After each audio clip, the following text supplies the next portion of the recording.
More farm system previews. Let's talk about the Baltimore Orioles. You are Locked On MLB Prospects, part of the Locked On Podcast Network. Your team every day.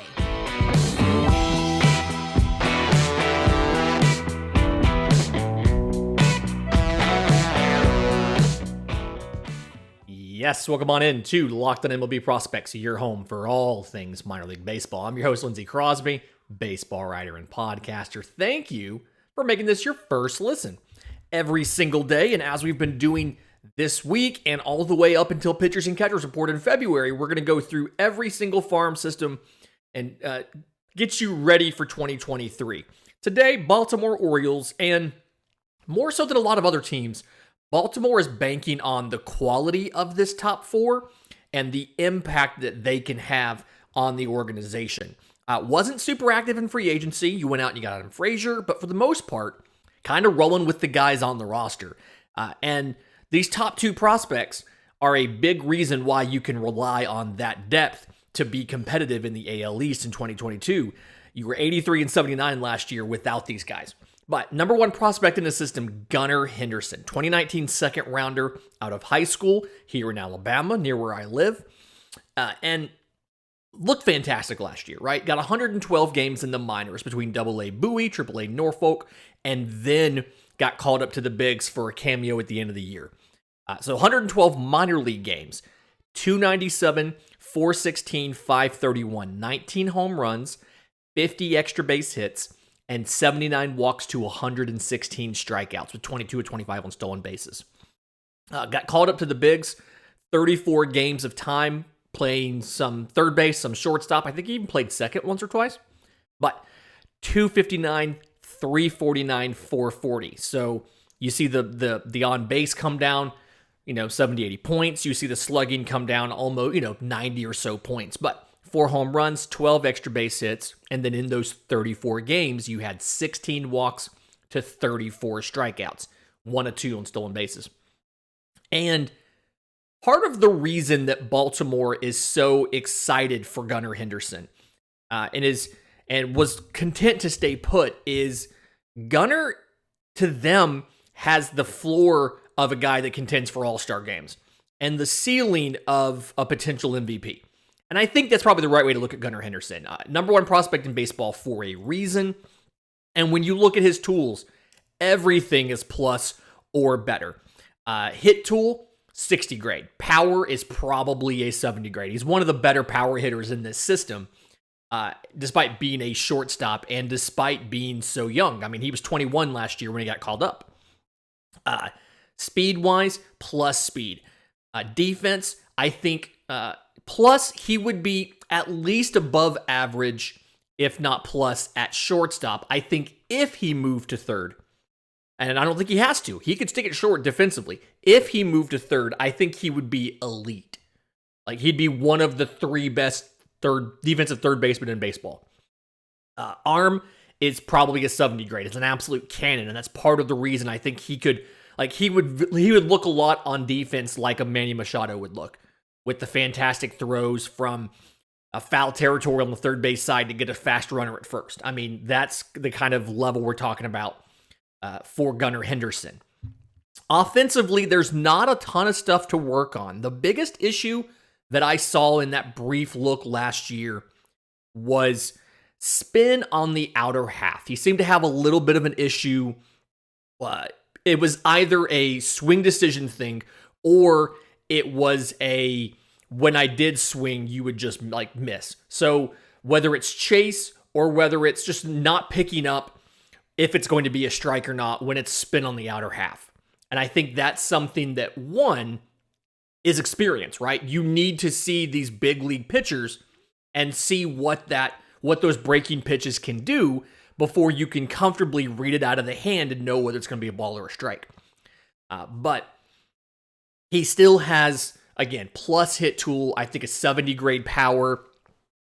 I mean, and when you look at what he did last year, average exit velo, 92.4. Hard hit rate, greater than 50%. Gunnar Henderson's number one prospect in baseball for a reason. And the reason is he is very, very good. Now, do I know if he'll be all-star to MVP level in year one? Probably not, but know that that is the ceiling for a Gunnar Henderson. Number 2 prospect in the system would be number 1 in a lot of other organizations, but right-hand pitcher Grayson Rodriguez, 2018 first rounder out of high school, 6'5", 220. You would have seen him last year if not for some of the little injuries. He hasn't really been injured in his career, but he was in AAA Norfolk, and then he was getting ready to come up. He just been named Player of the Month for May, and lat strain. By the time he made it back to a mound late in the season, they ended up not using him at the big league level. But 14 games started in AAA, 6-1, 2.20 ERA in 69.2 innings pitched, 97 strikeouts, so 12.5 per 9, to 21 walks, 2.7 per 9, 2 home runs allowed. And the thing here, one of the few pitchers that I feel comfortable saying this dude could be a number 1 pitcher. Like Andrew Painter, Grayson Rodriguez, end of list as of right now. Fastball, 70 grade fastball, sits 96 to 98, touches 100. He can spot it for a strike anywhere in the strike zone, right? He can throw it to any quadrant, to all 9 pockets, no issues. Can spot it where he wants to put it. Slider, 70 grade.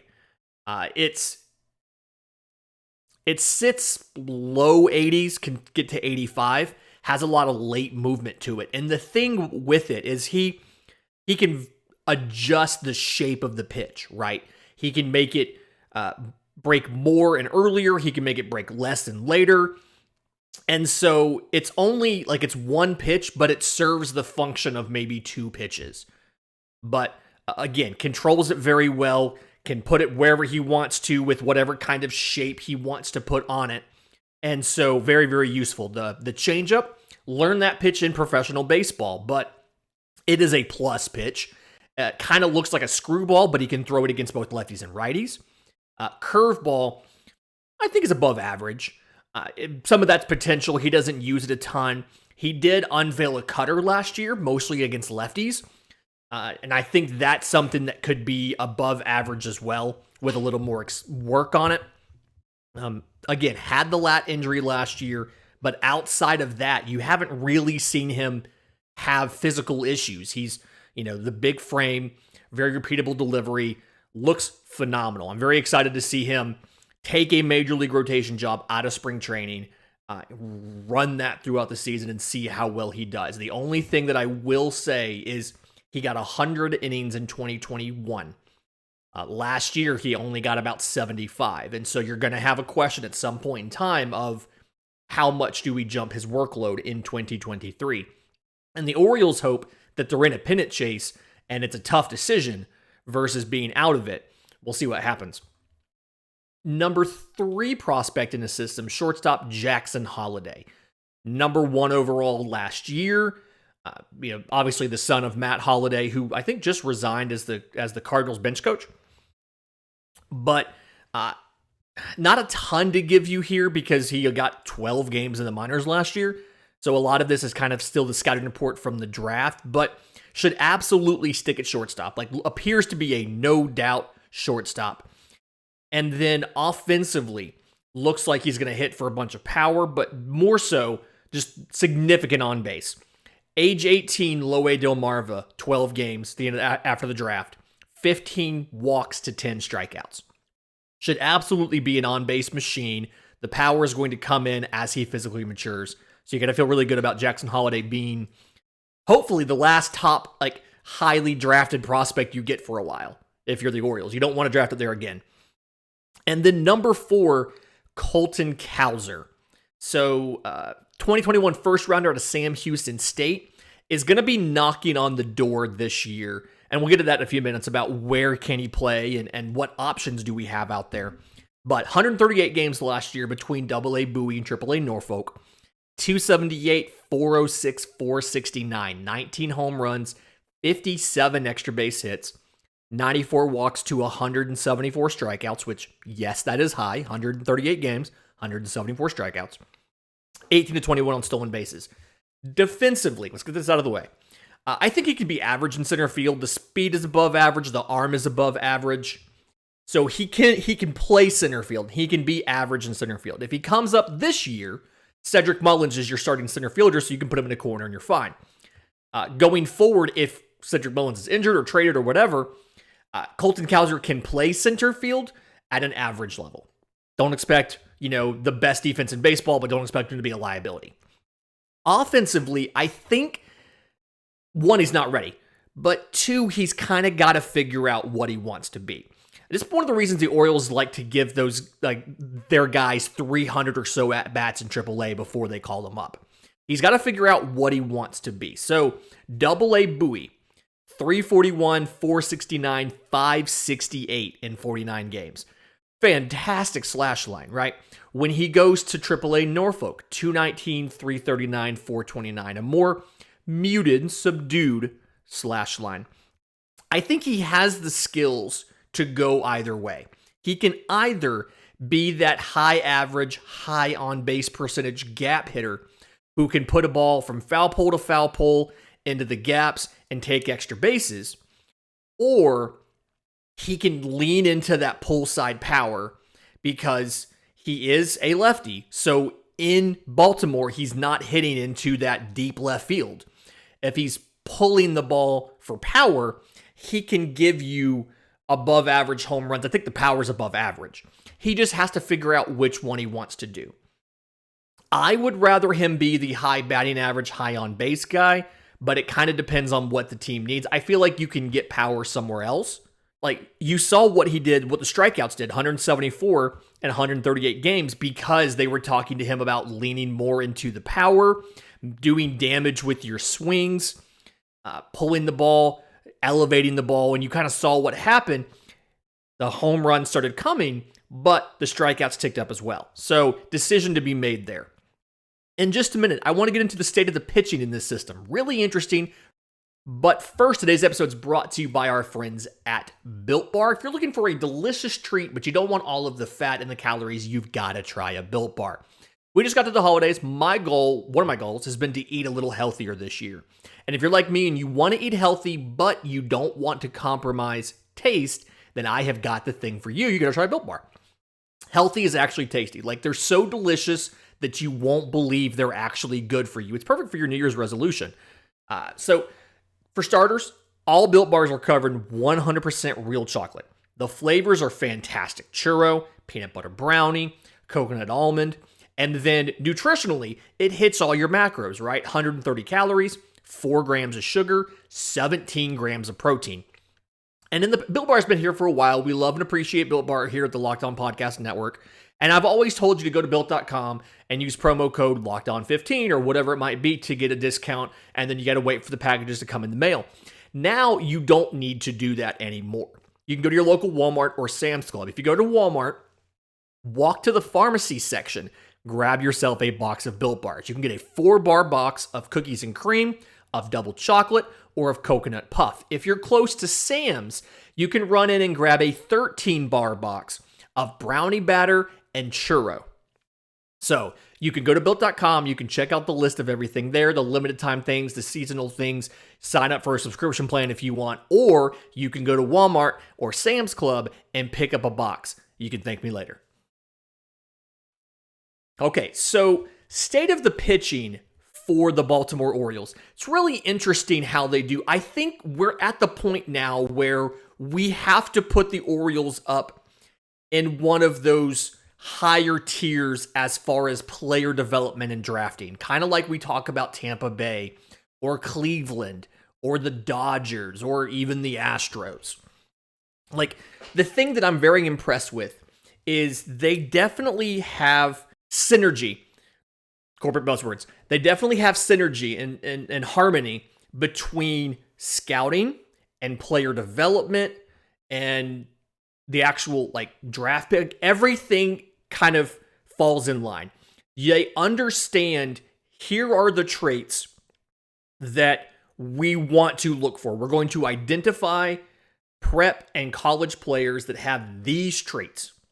Then we're going to use data-driven instruction and pitch design to create weapons using those traits so that we can have pitchers to the quality of a Grayson Rodriguez. I mean, when we talked about him, we talked about there was 2 or 3 pitches he added while in the minors. He added the cutter, he added the change, like things that he didn't have before, that he figured out with the help of this organization in the minors. And now we're talking about him being a number 1 pitcher in baseball. Obviously, he was talented. He was a first-round pick. But they have built him into more than what he was when they got him, and that's exactly what you want to see. It's something where everything moves in the same direction, the messages are consistent, and the Orioles kind of have the thing that they like to do and they stick with it. And it's really admirable, and I think that we need to give more recognition and kudos to the Orioles for being a team that can do that.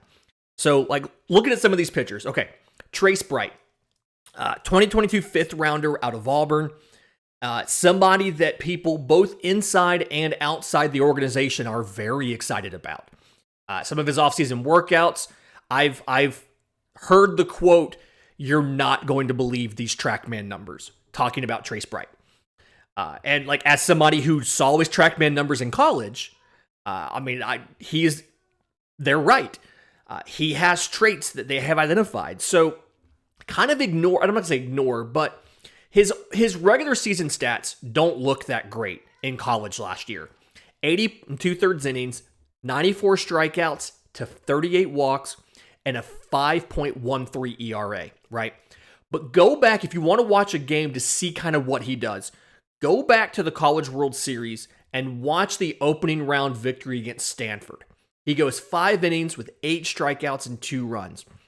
And he's out there, he's got a fastball, mid-90s, touches 97, a good life up in the zone, 2-seamer that he's running down in the zone, it's good sink on it, a 12-6 curveball that is somewhere between above average and plus, big breaker that's just buckling guys, like just buckling at the knees.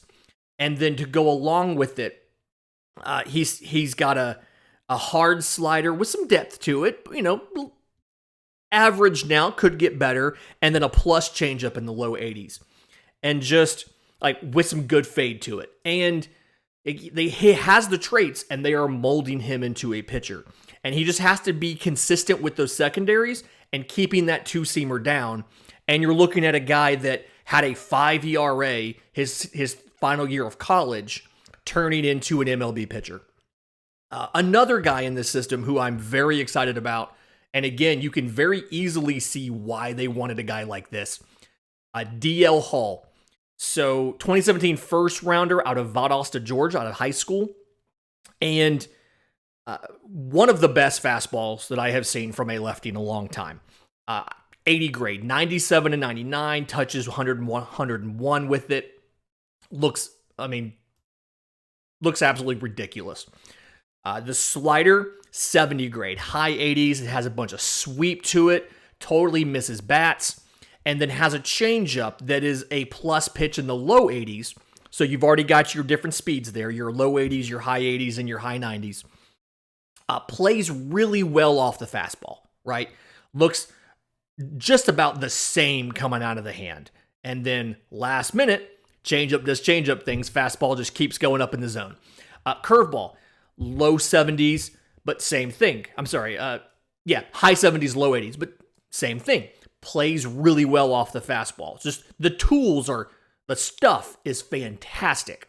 Now, one of the issues you have here is controlling that stuff, commanding that stuff, doesn't always happen the way you'd want it. So, 22 AAA games, 18 starts before they got ready to put him in the big league bullpen. 4.70 ERA in 76 and 2/3 innings. 125 strikeouts, 14.6 per 9. The stuff is good. To 49 walks, 5.7. The command and control issues are real. 10 home runs allowed. Now, he got 11 games in the bigs in the bullpen. 5.93 ERA in 13 and 2/3 innings, 19 strikeouts, or 12.5 per 9 of big leaguers, to 6 walks, 3.95 per 9. If he can repeat the delivery more consistently, that's going to help him have his command around the strike zone. He's got the great extension that makes these things play up. The fastball velocity for a lefty is phenomenal. It's good, period, but for a lefty, it's phenomenal. He's got multiple pitches. He's got a great, he has 4 plus or better pitches: fastball, curveball, slider, changeup. It's just the control, the command and control is below average because the delivery is not repeated. If he can do that, he can be a number 2 starter. If not, you're looking at a bullpen guy. And I think a reasonable middle ground could be a mid-rotation kind of thing. So he's going to compete for a job out of spring training. Let's see what they cook up with him over the summer. In just a minute, I want to get to the superlatives, some of the unique and interesting players in this system right here on Locked on MLB Prospects. And we're back, going over the Baltimore Orioles system and kind of doing some of the superlatives here. Something we say on the show a lot is your power tool is only as good as your hit tool, right? So every system has that guy, right? That tons of raw power, questions about the hit tool. In this system, it's Kyle Stowers. 2019 second rounder supplemental out of Stanford, stands 6'3", 200, 95 games in AAA last year in Bowie, in Norfolk, sorry. 264, 357, 527, 19 home runs, 51 extra base hits, 45 walks to 104 strikeouts in 95 games, and 3 of 5 on stolen bases. Got in about 34 games in the bigs last year, so still has rookie eligibility. 253, 306, 418, 3 home runs and 8 extra base hits, 5 walks to 29 strikeouts. All right, let's get it out of the way. Defense first. He can play center field. He would be fringe to average. He's better suited in a corner. Plus arm, speed's above average. He'd be an ideal right fielder. And the power is very good. I mean, the power is probably 65 grade. The issue you have here is making contact. So he has a very aggressive upward plane swing, right? And so he got a little bit better, cut down the strikeout rate. It's actually better in 22 than it was in 21. But he cut down the strikeout rate a bit because he toned down how aggressively up he was swinging at every ball. So it helps with the velocity up in the zone. And then the issue he had to face was pitchers throwing him off speed and throwing him breaking stuff off the plate because they didn't want to give him something he could hit. Once he solved the issue of fastballs up in the zone, they started attacking him that way. Still a work in progress as far as making the adjustments, figuring that out. And you saw the strikeouts and the swings and misses in the majors. I think he's going to be one of those. I think 253 is probably right around the best case scenario for a batting average in the bigs. But if he gets to play every day, you're looking at a guy who's going to hit you 25 home runs. So there's give and take. Again, I think that's probably kind of the ceiling is a 250 batting average. And it all depends on how well can he adjust to off speed and breaking stuff away because they don't want to throw him fastballs up in the zone anymore. The breakout prospect in this system, one of the many infielders, shortstop Darrell Hernaiz. I think I'm saying that right. 2019 fifth rounder out of high school. Got 105 games last year between low A, high A, and a brief cameo in Double A Bowie. 273, 341, 438. 12 home runs, 38 extra base hits, 35 walks to 81 strikeouts, and 32 of 36 on stolen bases. The thing that's going to let Darrell Hernaiz stick in the bigs doesn't help fantasy baseball, folks, but he can play anywhere in the infield. He's got a good arm. He's got good speed. Super athletic, right? One of the best athletes in this system. The issue you have is he's also pretty raw. Now, over the we saw him at age 19 in Delmarva. The issue you have is he was drafted at age 17 in 2019. Lost 2020. Gone. Was not at the alternate site. And so you drafted him and then immediately just did not see him for a year. Going from, he spent the entire year in Delmarva in 2021 and then Delmarva to Aberdeen in 22. And you could see Working on the on-base percentage, his on-base went from 333 in low A in 21 to 376 in high A in 22. The power started to come in. He hit 6 home runs in 2021. He hit 11 in 2022. Slugging went from like 358 to 438, so 80 points better.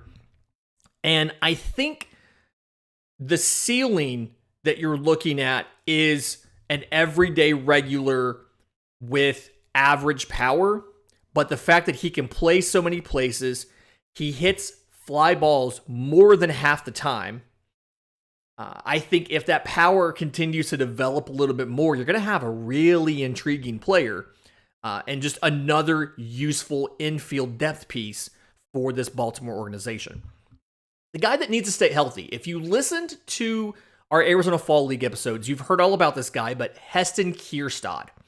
So 2020 first rounder out of Arkansas was actually, University of Arkansas, was actually the number 2 overall pick, but had myocarditis, lost his entire 2021. 2022's introduction was delayed because of a hamstring strain. And so ultimately got into 65 games in 2022, 309, 394, 457, 5 home runs, 24 extra base hits, 29 walks to 64 strikeouts. They sent him to the Arizona Fall League because those numbers were drastically different between low A Delmarva and high A Aberdeen. So he went to the Fall League. In 22 games, 357, 385, 622, 5 home runs, 15 extra base hits, but 5 walks to 31 strikeouts. And I think the big thing, Heston Kjerstad needs to stay healthy because he's a talented player. He has tools. The raw power is probably 70 grade, right? Kind of a busy swing, lots of moving parts in there. But the issue is he's behind, right? He's missed so much time that all of the timing and everything else is gone. I saw him some in the minors. I saw him some in Arizona. The bat speed's good, but he's missing fastballs in the zone. He can't time up an off-speed pitch. It's just something, insanely talented player. You're absolutely not going to give up on him because when it all comes back together, you're looking at a guy that's a bat-first corner outfielder that can hit you 30 home runs in a season. It's just a matter of he's got to get that timing back. So he needs to be healthy to get reps against major league or professional baseball players. I expect him to start off at high A Aberdeen and then hopefully get moved to double A Bowie pretty quickly. The defensive outfielder, the standout in this system to me is outfielder Judd Fabian. So 2022 second rounder supplemental out of University of Florida. Was previously drafted by the Red Sox, and they could not come to a deal with him because they knew before the draft what he wanted, and they just never offered it to him. It was weird. But anyway, 18 games between A and high A last year. 309, 415, 618, 3 home runs, 13 extra base hits, 13 walks to 17 strikeouts. Was 0 for 2 on stolen bases, but that's fine. He's a plus defender. Speed is above average to plus, depending on when you catch him. Arm above average to plus, again, depending on when you catch him. And looked a lot better in low A Delmarva than high A Aberdeen. Age 21. Small sample sizes on both. 10 games in Delmarva, 8 in Aberdeen.